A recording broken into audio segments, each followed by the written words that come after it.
Welcome. I'm Tom Knapp, Master Model Railroader number 101, modeling in N-scale since 1966. This clinic is on the construction of my second layout, modeling the narrow gauge Pacific Coast Railway of the 1930s in NN3. It is still under construction, and since it includes structures from my first version, it could be said it has been under construction for 50 years. Hopefully, it'll not take another 50 years to finish. The Pacific Coast Railway historical material, photos, drawings, and the survey maps presented in this clinic are courtesy of and with permission of Bob Brown, the publisher of the book The Pacific Coast Railway, Central California's Premier Narrow Gauge. The layout plans and construction photos from the continuing series of articles on the construction of the layout are used with permission of N-Scale magazine. First, some background history. All of you know you're in the town of San Luis Obispo on California's central coast, founded around the mission established here as one of a chain of missions stretching from San Diego in the south to Sonoma, north of San Francisco. Mission San Luis Obispo de Tolosa was established in 1772 by Father Junipero Serra. It was named for St. Louis de Tolosa, the Bishop of Toulouse, France, a member of the Franciscan order born in 1274. This area of the Central Coast was known for bountiful agricultural and livestock production, and after the oil boom of 1902, as a hub for oil shipping and the production of some refined oil products. The town is also home to the California Polytechnic State University, established in 1901, and home of the largest and, in my opinion, best school of architecture in the world, which I attended from 1967 to 1972. I worked my way through college at a variety of jobs, one being clerk of the works at a project to build San Luis Bay Club, home sites, a hotel, and a golf course near the town of Avila Beach. During golf course earthwork, we uncovered some railroad ties, which was my first encounter with the Pacific Coast Railway. The general store in Avila Beach was selling Gerald Best's 1964 book, Ships and Narrow Gauge Rails, which started my quest for building a layout based on this railroad, using the sketchy and sometimes inaccurate information in this book for the next 30 years. I discovered a local informal group called the Friends of the Pacific Coast Railway, which met periodically to exchange information, old photos, and locations of derelict equipment on ranches and farms around the county. The material discovered by this group eventually contributed to the book, The Pacific Coast Railway, Central California's Premier Narrow Gauge. Published in 1998 in an outstanding compilation not only of the history of the railroad, but milepost by milepost maps and descriptions of the railroad and CAD drawings and photographs of many of the structures along the right-of-way and much of the railway's equipment. The origins of the Pacific Coast Railway begin with the natural harbor of San Luis Bay at the mouth of San Luis Obispo Creek. Here, John Harford built a wharf and horse-drawn railway in 1873. The rail line along the cliffs ended in Avila, where goods could be loaded or unloaded onto wagons for the trip to and from San Luis Obispo. This is an image of the wharf with a Pacific Coast Railway train at San Luis Bay at a later date, and some of the key features which will be discussed later. But first, how does this fit into a bigger picture? Port Harford, later renamed Port San Luis, was part of a chain of seaports along the west coast between which goods, livestock, agricultural products, and passengers were moved by the Pacific Coast Steamship Company and their subsidiary, the Pacific Coast Railway, built to connect the port with the interior of the central coast of California. The railway, which would become the Pacific Coast Railway after a couple of ownership changes, ran 77 miles through 2 counties. As this schedule from 1913 shows, the railway had many stops on this journey to just north of Santa Barbara, most with warehouses for agricultural products, some with pens for loading livestock, and a few with oil loading platforms. Although by the 1930s, which I model, operations had been reduced from what is shown here. The railroad has numerous features making it an ideal railway to model. Some of these layout design elements, or LDEs, are shown here. Headquarters for the Pacific Coast Railway was a station, yard, engine facilities, coach barn, and warehouses located at South and Higuera Streets in San Luis Obispo, only about 3,500 feet from this hotel. Several buildings and a turntable pit were still there while I attended college, and portions of the warehouse still exist there today. After discovering the Pacific Coast Railway, I scratch-built a couple of structures based on photos in the Gerald Best book and toyed with modeling the railroad in N scale, which I had switched to from HO scale in 1966.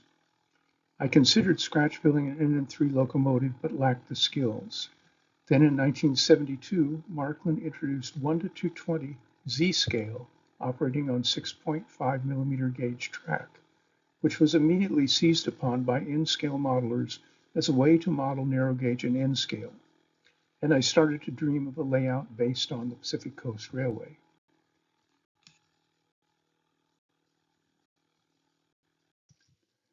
I prepared this ambitious layout plan and submitted it to Len Westcott, editor of the NMRA Bulletin, who sent someone to our house to see if NN3 was really real. It was further attested to by my NN3 model of Pacific Coast Railway 10-wheeler number 110, winning first place in steam locomotives at the 1974 NMRA National Convention. The plan was based on 2-foot by 4-foot sections, later called by some dominoes, and was far larger than could be assembled in the San Francisco apartment we lived in.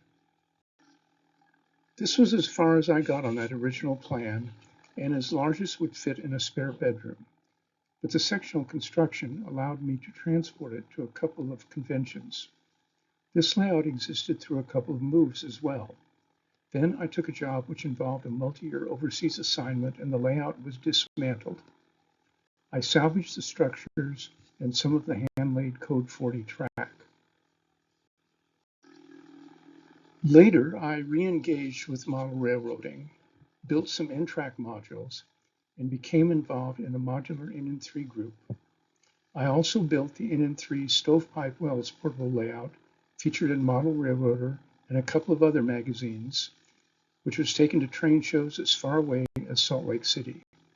But I never lost my interest in the Pacific Coast Railway.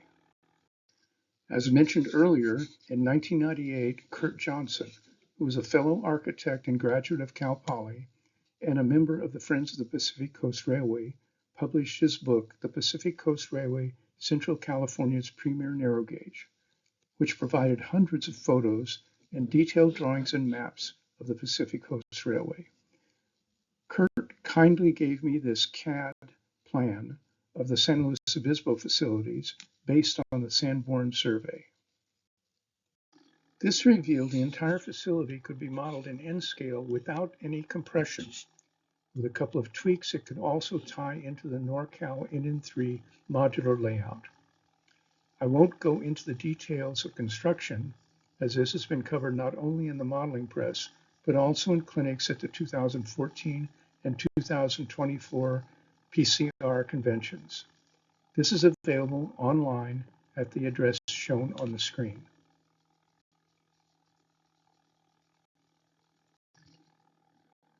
As soon as the mainline track was operational, we began using the San Luis Obispo sections in the modular NN3 layout, continually adding structures and details until it was more or less complete. In this form, it appeared at numerous train shows and conventions, including at the previous PCR convention here in San Luis Obispo. Meanwhile, the San Luis Obispo Railroad Museum had acquired this museum-quality N-scale model of the wharf at Port Harford, built by Andrew Merriam and Ken Westcott for the San Luis Obispo Historical Museum. As work on the narrow gauge portion of the museum's HO scale layout, seen here, progressed, the N-scale model became redundant, and the museum offered it to me, an offer I could not refuse. Incidentally, I hope everyone will visit the museum and model railroad while here in San Luis Obispo. Note that Mike Burrell is giving a clinic on the HO version of the Pacific Coast Railway on Saturday at the museum. Not long after acquiring the Port Harford model, we decided to move to Hawaii and purchased a townhouse in a new under construction development on the island of Kauai. I staked my claim to this spare bedroom, which I measured during the construction, and began planning a new Pacific Coast Railway layout. The size of the room limits what of the railroad can be modeled in the current space, so I needed to pick those scenes to be modeled which would capture some of the character of the railroad.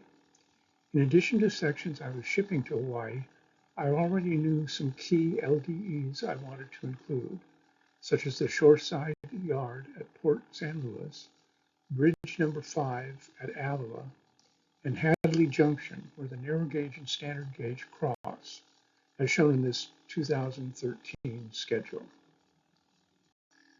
After getting the baseboards up and arranging structures, I added these additional LDEs. And as a sectional layout, other scenes could be added if more space became available in the future. I really wanted to include features of the Pacific Coast Railway's facilities at Los Alamos towards the end of the line, for reasons you will see later. Not shown in the regular schedule, the Sisquo branch diverges from the main line at Sui Junction and extends out to Palmer. The oil loading platform at Palmer is closer to San Luis Obispo than Los Alamos, so Orcutt on the schedule is a stand-in for modeling Los Alamos, which is physically further away, but I'm getting ahead of myself. As with my previous version of the Pacific Coast Railway, the layout would be sectional with dominoes arranged as shelves around the room, incorporating the two sections I already had. Two new sections I had predetermined would be included, and the section south of San Luis Obispo, shown here but not really finalized until the baseboards had been installed and track and structures trial fitted. The idea was to support the layout sections on heavy-duty 21-inch steel shelf brackets attached to the walls with lag screws into the wall studs, leaving clear floor space under the layout. The shelf bracket mounting height depended on the construction of the section's baseboard being supported. This illustrates the concept, with the Port Harford section partly supported by bookcases at the entrance to the room. In addition to the sectional portion of the layout, there is a 9mm gauge loop representing the Southern Pacific and a multi-gauge test track shelf, suspended from the shelf brackets under the sectional layout and built in place.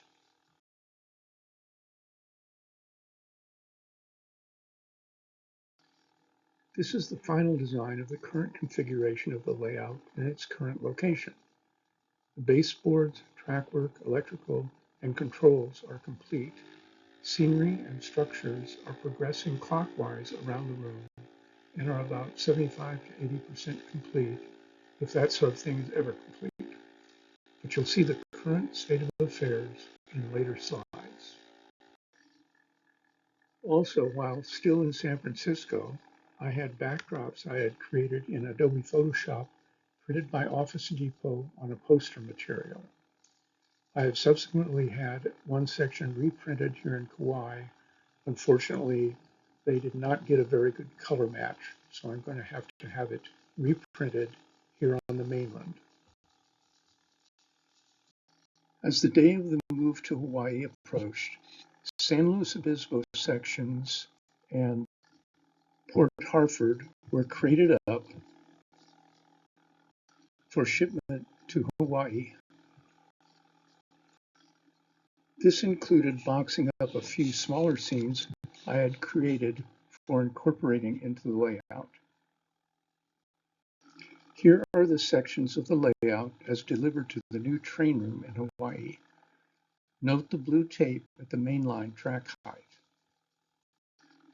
Before a description of the design and construction of the individual layout sections, I want to mention some common features of all the sections.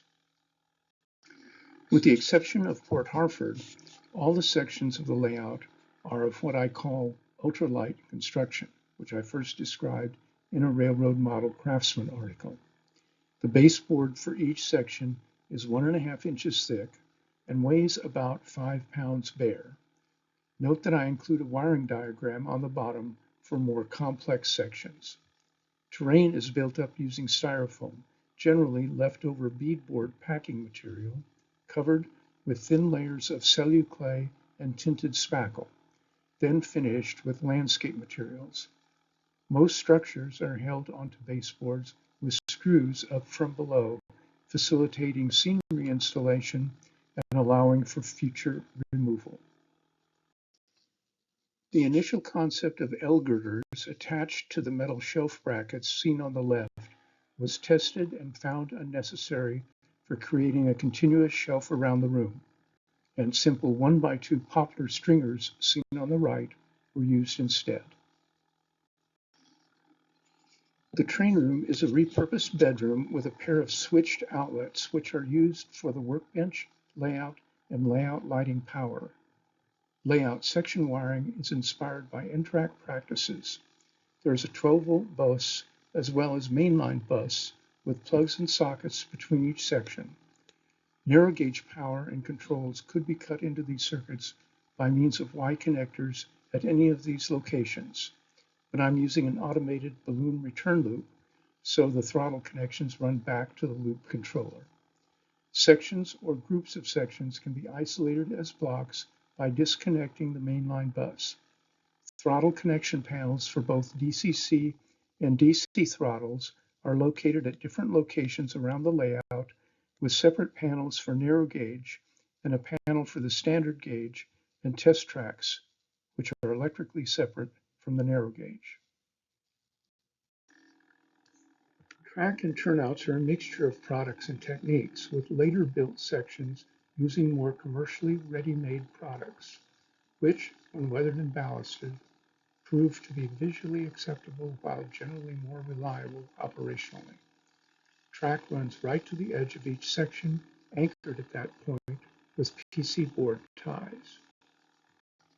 Switch machines, all 40 of them, are low-profile MTB gear-driven units with built-in contacts for routing power and are actuated by push buttons in flush recesses in the section fascias. I do not like control panels nor graphic control diagrams on layout fascias. This is a personal fetish and not to be construed as a criticism. To simulate the iconic golden grass of California, I use bush grass mats, which have 5 to 6 millimeter tall grass, which I groom with a beard trimmer to add variation and feather into the terrain with static grass. I also airbrush some areas to add some variety to the coloring. Unfortunately, there's a problem right now in getting the bush product, and I've been waiting a while for enough to complete the last 3 sections of the layout. I tried an alternative product from Scenery Express, but it was not visually compatible, so I'm waiting for the bush mats. Live oaks and valley oaks are being modeled using JTT tree kits. So this leads to a description of the domino sections, or as I think of them, scenes, that form the layout in its current configuration comprising the 7 narrow gauge scenes and some filler sections, as well as the 9mm gauge loop and test tracks mostly suspended under the sectional layout. Now, a more detailed description of each section, beginning at milepost 0, the wharf at Port Harford. The driver for the construction of the Pacific Coast Railway was the harbor and port at Port San Luis, where goods, agricultural products, and oil were shipped. The model includes both marine and landside features, including the wharf, warehouse, NMRA Hotel, and turntable. Not seen in the photo, but included in my model, is the lighthouse on the point. The shoreside yard seen in this photo is part of the next section of the layout. As mentioned previously, the San Luis Obispo Railroad Museum gave me a 30-inch by 80-inch museum display of this area. The display included reasonably accurate models of the NMRA Hotel, the turntable, and the wharf, although shortened from the prototype 1,500 feet to about 840 feet, and minus the 1909 extension for deep water oil tankers. The display was constructed on a hollow core door and included an interpretive panel across one side. I wanted to model the cliffs along the western shore of the port, so cut off the interpretive panel and moved that portion of the door to the back of the section. I also opened up the bottom of the door to provide access for installing switch machines and running electrical wiring. The museum diorama had painted styrene strips simulating the rails on the wharf. After creating a template of these rails, they were all removed and new Code 40 track and turnouts were laid using modified Code 40 spikes and fast track turnout jigs. Slabs of polystyrene beadboard were carved, coated with celluloid paint and landscape materials. An operational lighthouse was installed on the point, and the printed backscene installed using sheet metal flashing to form the coved corner.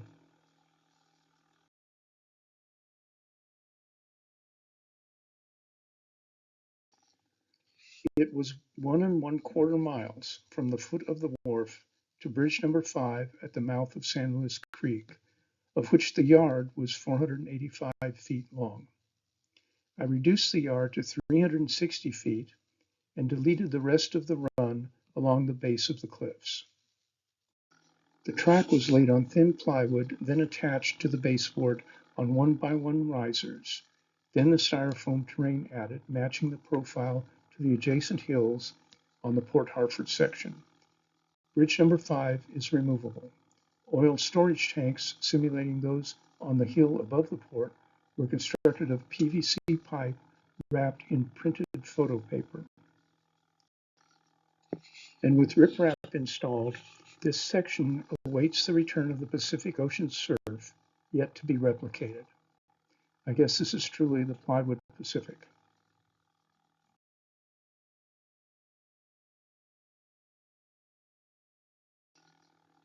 The town of Avila is on San Luis Bay at the mouth of San Luis Creek. The station was a small wood structure. A spur led to a lot where lumber unloaded from ships was staged before transporting into San Luis Obispo, as well as to collect sand from the beach. On the other side of the creek was the Port Harford Asphalt Company refinery.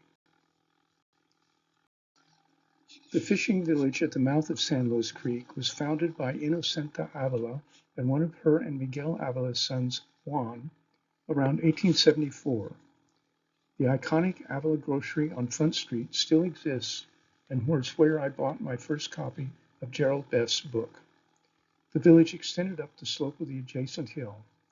In this image, cars are parked along the seawall for the grand opening of the new Customs House. The Arcadia Publishing Images of America series of books is invaluable for finding such information and images. Looking west across the wetlands, the wharf and bridge number 5 are visible in the distance. The town is on the left behind the hill, and the Port Hartford Asphalt Company refinery is in the foreground. The upper image shows the Avila section under construction abutting the port yard section to assure track alignment. The other images show the finished scene with structures along Front Street, fishing shacks up the side of the hill, one of several oil storage tanks that overlook the real town, and the Port Hartford Asphalt Company across San Luis Creek, finished except for adding color and water to the creek.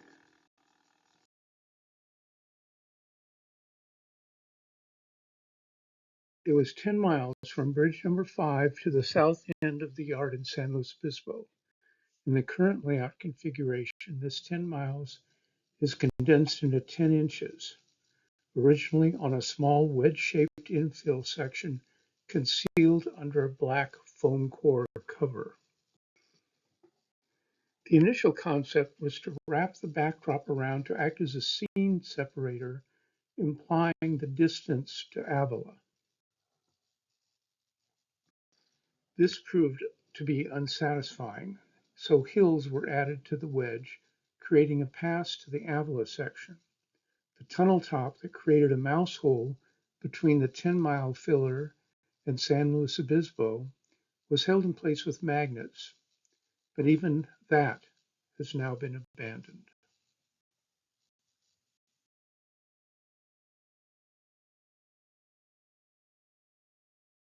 As previously mentioned, the headquarters of the Pacific Coast Railway was located at the corner of South and Higuera Streets. Construction of these two sections has been described in detail in a clinic presented at previous PCR conventions and in the Model Railroad Press, so I won't go into detail here. This grainy aerial photograph from the 1920s captures the entire facility. The red line is the Pacific Coast Railway main line. And here are the more significant structures.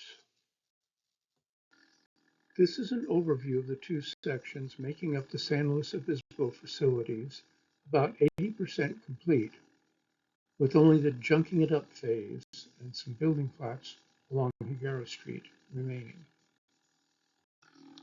And here are the main structures, all scratch built. The unpainted structure in the upper left image is the original station, while the painted but weathered two-story structure was a later addition housing the railroad's offices, ticketing, and a waiting room. The coach shed in the lower right was built for me by Kurt Johnson.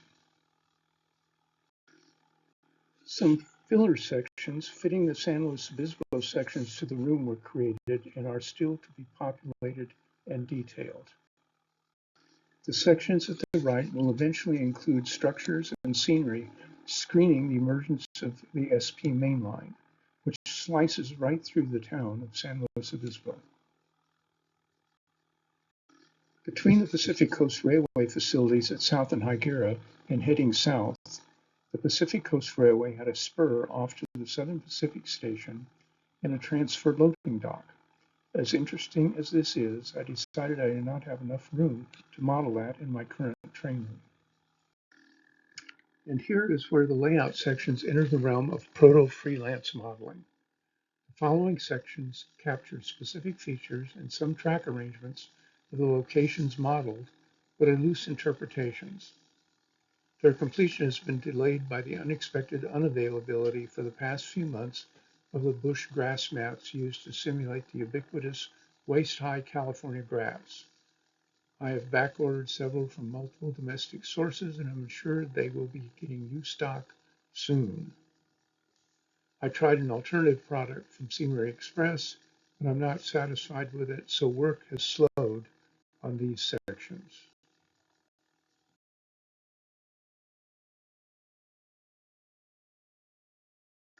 South of San Luis Obispo, the SP crossed the Pacific Coast Railway at a location called Hadley. The Pacific Coast being there first, it had the right-of-way. There was a tower at this location which controlled the rails on the standard gauge and a nearby signal. Also located at Hadley were two oil refineries served by both the narrow gauge and the standard gauge. I elected to model one refinery using my previously constructed model of the California Star Oil Works, a small Pioneer California oil refinery, and have it served by the narrow gauge only. The structures of the original contest model have been rearranged to fit the available space. A crossing was kit-bashed from an Atlas Code 55 crossing.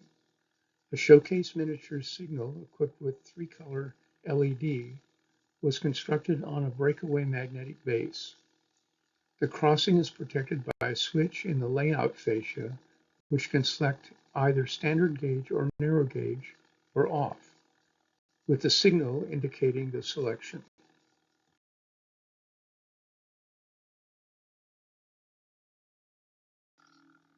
The Sisquoia branch diverged from the main line at Sui Junction, milepost 43.12, and extended out to the Union Oil Cat Canyon oil fields and tank car loading racks at Palmer. Oil was first struck in this area in March of 1900. A new town named Orcutt in honor of W. W. Orcutt, the chief geologist for the Union Oil Company, was established on the Pacific Coast Railway 5 miles south of Sui Junction and included the typical unpainted Pacific Coast Railway station and warehouse. Further on down the main line, at milepost 63, was the stop at Los Alamos, an interesting stop including multiple water tanks and a livestock loading pen which I wanted to model. I transplanted the Los Alamos features 15 miles north to this section. No respect to W. W. Orcutt intended. Like almost all the buildings on the Pacific Coast Railway, the station and warehouse at Los Alamos were unpainted. Opposite the station was an array of water tanks, a windmill, and a water softener tank. The station and warehouse were kit-bashed from two ready-made structures. The livestock pen uses laser-cut fencing from Monroe models.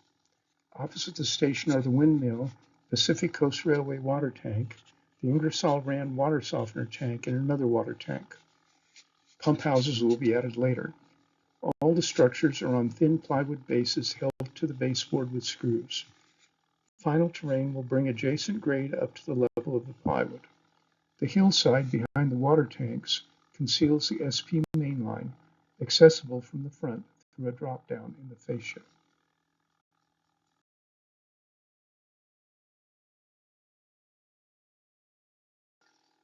At the end of the Sisquoia branch line was Palmer, the oil fields, and multiple oil loading racks and their support facilities, including this short loading rack on the side of a hill.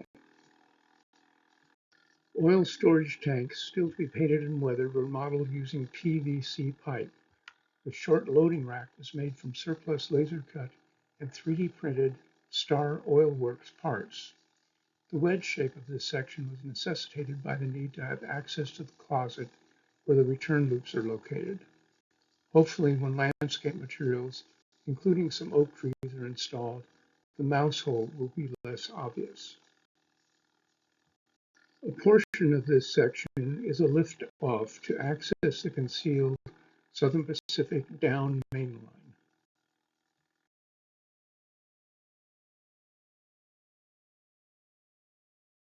The automated narrow gauge balloon loop is located on a thin plywood shelf in a closet with the switch machine, detectors, and ASTRAC circuit boards mounted on the top surface and easily accessible while leaving the underside clear for access to my overflowing model railroading stash. The standard gauge loops around the outside of the narrow gauge. Note the WISE Wi-Fi camera at the back.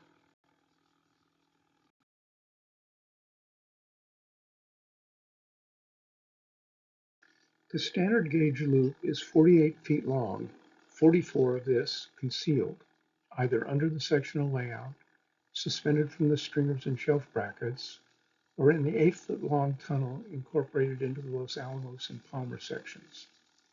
The suspended portion was constructed from lumber recycled from the packing crates. Trains in the concealed areas can be monitored on a smartphone via the WISE Wi-Fi cameras. The 9mm gauge track runs through a suspended multi-gauge test track area under the layout, which includes a 9mm gauge passing siding for staging Southern Pacific trains, as well as multiple other gauges, allowing me to indulge my fascination with all things narrow gauge. Access to much of the hidden 9mm gauge track is from underneath the layout. There are two lift-out sections along the back of the layout, plus these two hinged fascia panels.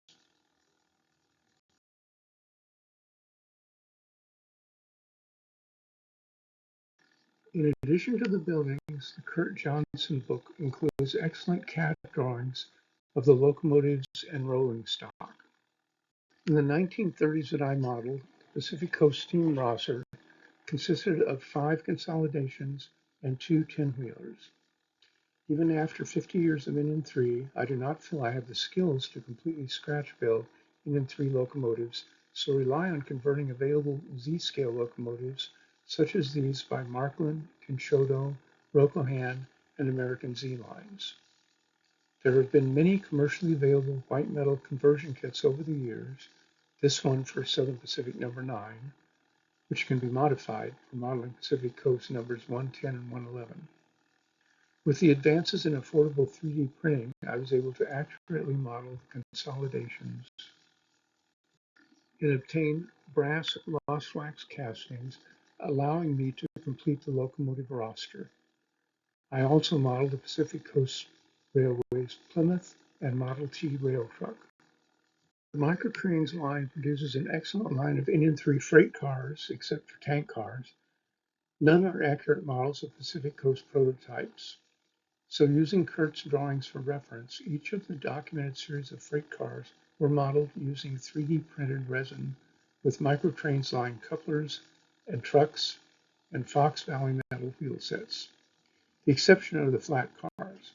All but 2 of the flat cars are Microtrains line, with those 2 long flat cars being lost wax brass frames with laser cut decks. And this is some of the completed roster as shown here after painting, lettering, and weathering. Additionally, all the Pacific Coast Railway passenger equipment in use in the 1930s is modeled, again equipped with Microtrains, couplers, and trucks, and Fox Valley metal wheel sets. The 2 Pacific Coast Railway cabis are kit-bashed Microtrains products, one on a milled-down Aztec track cleaning chassis. I have also modeled some of the Pacific Coast Railway's maintenance of way equipment. And so here I have presented a snapshot of the current progress on this layout, which I feel captures the essence of the Pacific Coast Railway in an apartment-sized bedroom.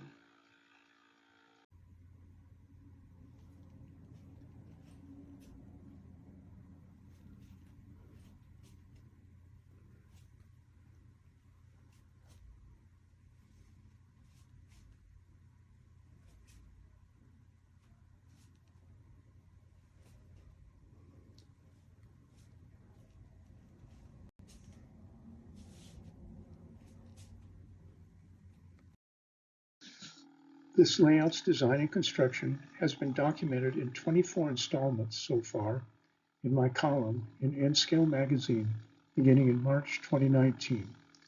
Subscribe and follow along as I complete the remaining sections and start the next level of detailing on all sections. And past issues are available on CD from the publisher at www.nscalemagazine.com. Thank you.